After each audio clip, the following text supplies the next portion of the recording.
आज हम एक ऐसी बेहद शक्तिशाली और रोमांचक कथा का विश्लेषण करने वाले हैं जो पूरे ब्रह्मांड के अस्तित्व और एक भयानक ब्रह्मांडीय युद्ध पर आधारित है। हम बात कर रहे हैं भंडासुरा नाम के अत्याचारी राक्षस के खिलाफ लड़े गए उस विशाल युद्ध की और उस सर्वोच्च सेना नायक की जिन्होंने इस पूरे युद्ध का नेतृत्व किया। हाँ, शक्ति की सर्वोच्च प्रतीक माता वराही। तो चलिए सीधे इस शानदार कथा और इसके रहस्यों के भीतर चलते हैं। तो चलिए इसकी गहराई में चलते हैं।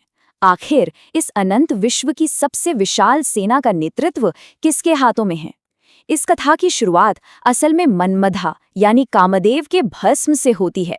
जब शिवजी के तीसरे नेत्र की घोर ज्वाला से मनमधा भस्म हुए ना, तो उस राख से भंडासुरा नाम का एक अत्यंत शक्तिशाली और अहंकारी राक्षस उत्पन्न हुआ। इस राक्षस ने अपनी शक्तियों से पूरे ब्रह्मांड में सचमुच हाहाकार मचा दिया। उसने देवताओं को स्वर्ग से निकाल दिया और सारे यज्ञ कर्म ध्वस्त कर दिए। ऐसे में ब्रह्मांड को इस घोर अंधकार से बचाने के लिए एक महान दिव्य हस्तक्षेप की सख्त जरूरत थी। भाग 1 दिव्य सेनापति का उदय। अब भंडासुरा के इस आतंक को रोकने के लिए देवताओं के महान यज्ञ की दिव्य अग्नि से माता ललिता त्रिपुरा सुंदरी का आविर्भाव हुआ। उन्होंने इस युद्ध की तैयारी के लिए अपने ही देह से 2 महान शक्तियों का सृजन किया। दाएं भाग से ज्ञान का प्रतीक श्यामला देवी आईं और बाएं भाग से क्रिया और कर्म की सर्वोच्च सेनाध्यक्ष वराही देवी का जन्म हुआ। और ध्यान दीजिए, यहाँ पुराणों का एक अत्यंत रहस्यमयी तथ्य निकल कर आता है।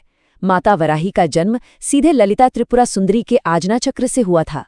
आजना चक्र जो हमारे सूक्ष्म शरीर में बुद्धि, आदेश और अधिकार का केंद्र होता है। मतलब इसका सीधा सा अर्थ यह है कि पूरे ब्रह्मांड में किसी को भी आदेश देने, नियंत्रण करने या दुष्टों को कठोर दंड देने का पूर्ण अधिकार केवल और केवल वराही देवी के पास ही है। उनकी आज्ञा के बिना इस सृष्टि का एक पत्ता भी नहीं हिल सकता। भाग 2 विशाल कीरी चक्र यानी माता का महान रथ। उनकी उत्पत्ति के बाद आइए एक नज़र उस विशाल शास्त्रागार की तरफ डालते हैं। सोचकर देखिए, सृष्टि की सबसे बड़ी सेना के नायक का रथ कैसा होना चाहिए।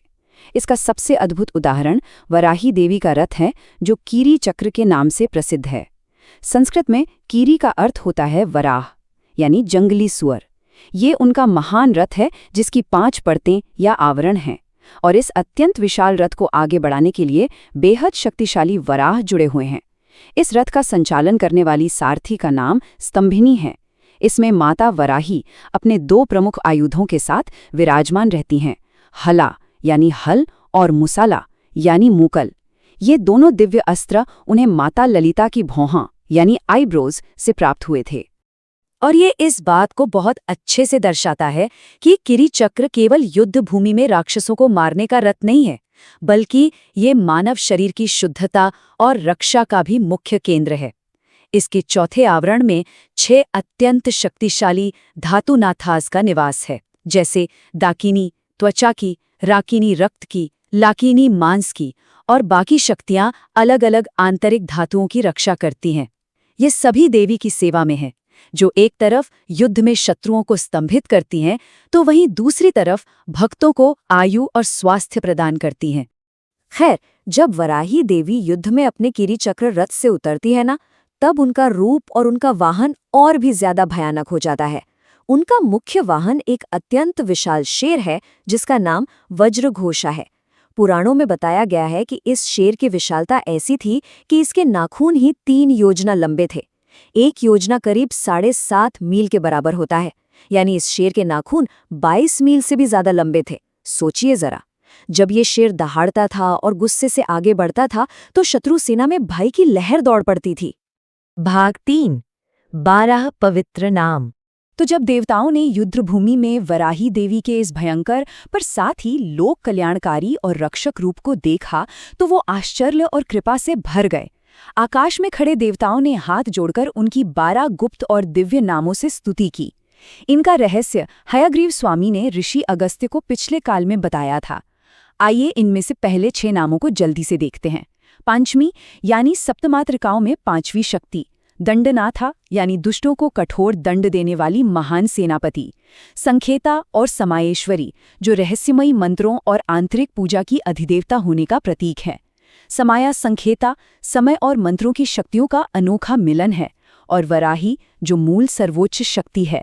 यह ध्यान रखने वाली बात है कि ये केवल उपाधियां नहीं हैं, बल्कि जीवन के कठिन से कठिन शत्रुओं और परेशानियों को जड़ से उखाड़ने के बेहद असरदार उपकरण हैं। बाकी 6 नाम कुछ इस प्रकार हैं। पुत्रिणी, वराह मुख वाली माता, शिवा, कल्याण करने वाली, वरथाली, शुभ समाचार देने वाली, महासेना, जो विशाल सेना की मालकिन है। पर यहाँ अजना चक्रेश्वरी और अरिग्नी विशेष ध्यान आकर्षित करते हैं। शरीर के आज्ञा चक्र पर शासन करना और भक्तों के मार्ग में आने वाले हर शत्रु का समूल नाश करना, यही इन नामों का मुख्य लक्ष्य है। इन 12 नामों की स्तुति सच में जीवन की हर मुश्किल के खिलाफ एक अटूट ढाल की तरह काम करती है। भाग 4, महान ब्रह्मांडीय युद्ध। तो आइए आगे बढ़ते हैं और देखते हैं कि ये पूरी कथा कैसे आकार लेती है जब इस विशाल युद्ध भूमि के महासंग्राम में प्रवेश होता है। इस युद्ध की शुरुआत होती है पहले घंटे से, जहां राक्षस विशुक्र ने त्रुशस्त्र का प्रयोग किया, जिससे देवी की पूरी सेना प्यासी और निढाल हो गई। अब इस मुसीबत से निपटने के लिए वराही देवी ने तुरंत सुरसमुद्र यानी अमृत के सागर को आज्ञा दी। 4 घंटे तक अमृत की धाराएं लगातार बरसीं, जिसने न सिर्फ सेना की प्यास बुझाई बल्कि उनकी टूटी हड्डियां भी ठीक कर दी, जिससे सेना पहले से भी दुगने उत्साह से युद्ध करने लगी। युद्ध जब आधी रात के उस घोर अंधेरे में पहुंचा, तब भयंकर राक्षस विशांगा ने आगे बढ़कर माता पर अपनी गदा से प्रहार किया, पर माता वराही ने हवा में ही उसकी गदा के टुकड़े टुकड़े कर दिए। अपना शानदार रणकौशल दिखाते हुए उन्होंने अपने हल से विशांगा की गर्दन को पकड़कर आसानी से अपनी तरफ खींचा, और जैसे ही वो निकट आया, अपने दूसरे हाथ में मौजूद मुसल्ला से उसके सिर पर इतना जोरदार प्रहार किया कि उसे हमेशा के लिए मिटा दिया। तभी एक बड़ा मोड़ आया जब भंडासुरा ने माया से अपने पहले मरे हुए महान राक्षसों को वापस जिंदा कर दिया। ऐसे में माता ललिता त्रिपुरा सुंदरी अपनी सेना की सहायता के लिए आगे आईं। उन्होंने क्या किया? उन्होंने अपनी 10 उंगलियों के चमकने वाले नाखून से साक्षात नारायण के 10 अवतारों यानी दशावतार को सृजित कर दिया। ये दृश्य सच में अत्यंत अद्भुत रहा होगा, जहां भगवान विष्णु के वराहावतार और क्रियाशक्ति वराही देवी ने एक साथ युद्ध करते हुए इन नए राक्षसों का संहार किया। जब भंडासुरा ने अपनी सेना को भारी नुकसान पहुंचते देखा, तो उसने एक महान यंत्र स्थापित किया, विघ्न यंत्र। इस यंत्र का प्रभाव ऐसा था कि देवी की सेना में आलस्य, डर और नींद फैलने लगी। तब माता ललिता और कामेश्वरा यानी भगवान शिव ने एक दूसरे को अत्यंत प्रेम भरी दृष्टि से देखा, और उनकी उस दिव्य दृष्टि के तेजस्वी मिलन से महागणेश की उत्पत्ति हुई। महागणेश ने आते ही उस विघ्न यंत्र को अपने दांत से तोड़कर बिल्कुल चकनाचूर कर दिया और सेना की सारी बाधाएं हमेशा के लिए खत्म कर दी। लेकिन इस युद्ध का सबसे बड़ा चरमोत्कर्ष तब आया जब भंडासुरा ने सृष्टि के सबसे खतरनाक अस्त्र शून्य का अस्त्र का प्रयोग किया। इस अस्त्र ने पूरे ब्रह्मांड के प्रकाश को निगल लिया और हर तरफ सिर्फ घोर अंधकार छा गया। जब सब लोग इस अंधेरे से बुरी तरह घबरा गए, तब माता ललिता के मुख पर एक दिव्य, बिल्कुल सूर्य के समान चमकदार मुस्कान आई। उनकी इस अमृतमयी मुस्कान ने उस घोर अंधकार को किसी बर्फ की तरह पिघलाकर हमेशा के लिए भस्म कर दिया। अंधकार समाप्त होने के बाद अंततः भंडासुरा का नाश करने का अंतिम समय आ ही गया। माता ललिता ने अपना सर्वोच्च और सबसे शक्तिशाली अस्त्र चलाया, महाकामेश्वरा अस्त्र। यह अस्त्र भगवान शिव की रौद्राग्नि और क्रोध का साक्षात स्वरूप था, और जैसे ही यह अस्त्र चलाया गया, इसने भंडासुरा और उसकी बची हुई सेना को पूरी तरह जलाकर राख कर दिया। भंडासुरा वापस उसी भस्म में मिल गया जहां से वह उत्पन्न हुआ था, और पूरे ब्रह्मांड में शांति लौट आई। भाग 5, इस कथा का आंतरिक अर्थ और इसके लाभ।